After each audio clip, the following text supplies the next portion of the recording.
Okay, let's start out nice by actually just looking at a question where the parameterization is given, and then we see what shape it is.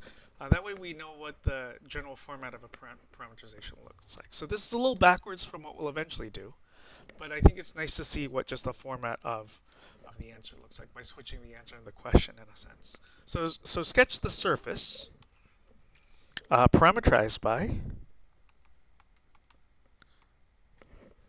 the following. So x of u comma v is going to equal v.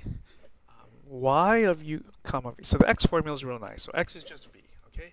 Y of u comma v is equal to 3 cosine of u, and z of u comma v is equal to 3 sine of u.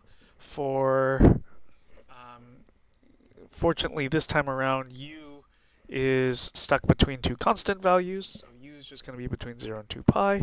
V is also just stuck between two constant values. So we're going to have v between 1 and 4. Okay, so we're going to sketch an actual picture of the surface in a moment. But before doing that, let's sketch. We'll first make a sketch of the parameter domain.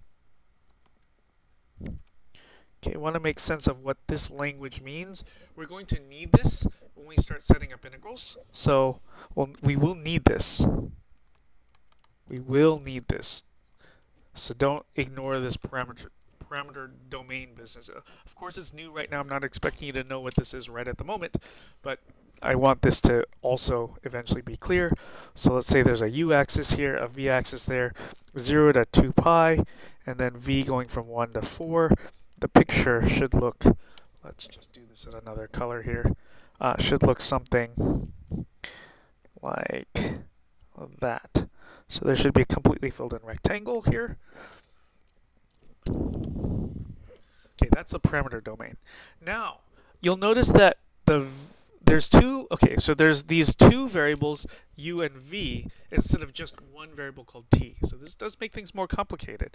But what's real fortunate in this first example is that one parameter, v, just appears in the x formula and doesn't apply in the y or z formulas. And then the other parameter, u, appears in the y and z formulas and not in the x formula at all, right? So that's helpful, and so we should just point out that due to this a little bit of independence that's going on here, in YZ projection, what would we be looking at if we, let's just look here. So ignore the rest of all this stuff for now, right? If you just look at 3 cosine u, 3 sine u, what would that be? Yeah. So in a YZ projection, we actually have a circle of radius 3. Okay. So let's, note that. But then that's in fact that's all that's going on. But then separately, the value of v takes on any value between 1 and 4, and v, well, x just copies what v is. So if we were to draw a 3D picture, this is the surface. Okay, so this is a picture of the surface. At least this is an attempt, is, okay, x-axis, let me actually draw that x-axis a little longer here, x-axis, y-axis, z-axis, and so there's this, so right where 1 is, there's a circle of radius 3. How can we do this here? How about like this? There's a circle of radius 3. Okay, this circle is parallel to the one that was to the YZ plane itself. Okay, and then over at 4, there's another parallel circle. Ooh, that was not good. Let's just draw parallel to the x-axis. That'll help with the perspective of this. Okay, so we should get a thing that looks like this. So not the best. These circles should look the same if we're supposed to have the same perspective here. But this is a cylinder. Yeah, that's really the shape that we have here. So what we have is a cylinder of radius 3, and it happens to be that a cylinder is just a stacking of many circles, and the center of each of the circles happens to be the x-axis. Now, what's going to help us out also is to understand what's going on. We're going to make use of another concept called a grid curve, and what this is this is a highlighting of all points in the surface with a fixed u value.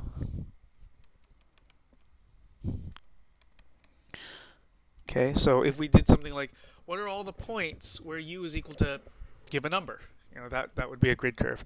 Also, same with the other parameters. So we could also have a highlighting of all points in the surface with a fixed v value. So let's take a look at some examples, right? So I'd like to take this picture here. I'm going to just make a copy paste of it twice right below here, and so that we can talk about and draw some grid curves. Okay, it might actually help if I go back and also copy what the parameterization was. Just maybe we'll put that right up here just so that we can kind of keep this on screen as a little bit of a reference. So what about all of the points where the u value is equal to pi over 3?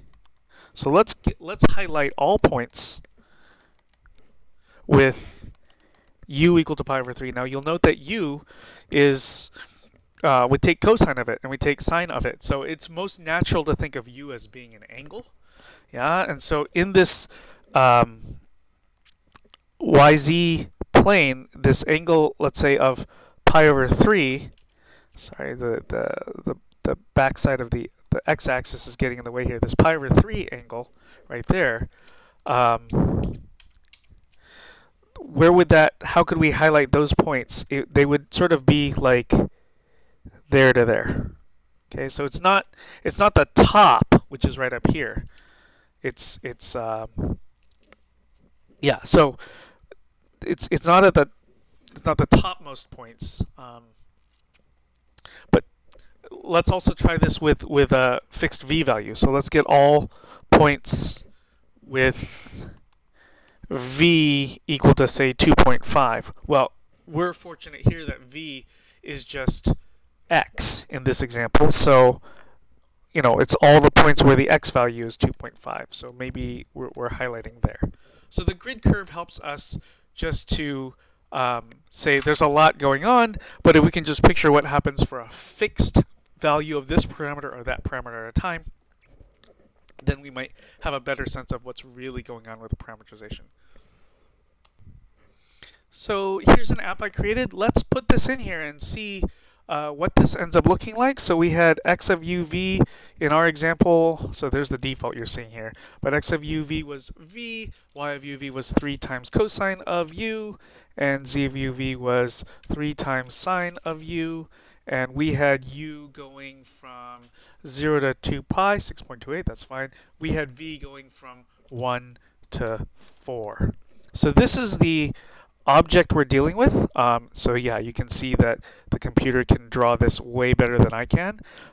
You have here the x-axis in red, the y-axis in green, the z-axis in blue. And so if we rotate our view so that the z-axis is pointing straight at us, we don't see much of the picture because the yellow surface is hiding. You know, all the points in the yellow surface are hiding behind themselves. So I think you can see this sort of the stack of circles that we have here.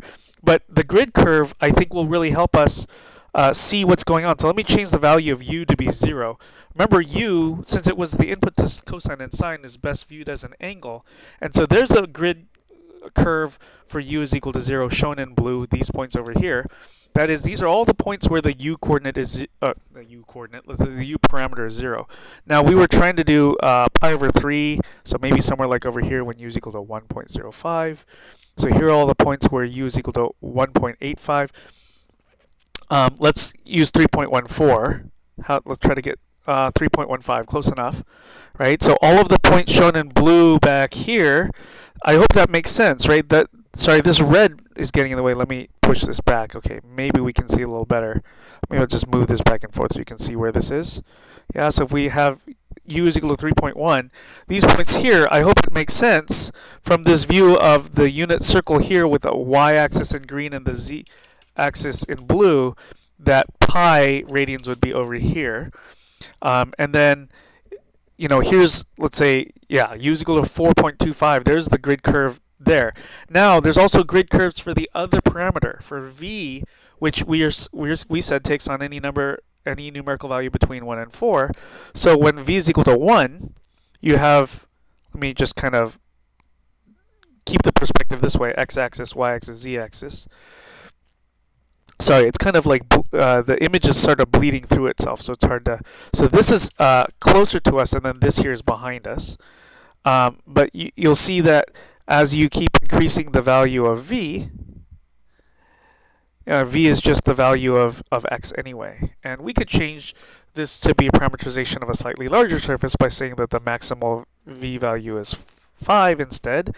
And we could do things like say, oh, we don't want the surface to go all the way around. This shouldn't be an empty toilet paper tube. Maybe this only goes part way around, halfway around, so 3.14 here, for instance. And you just get the top half, for instance, like that.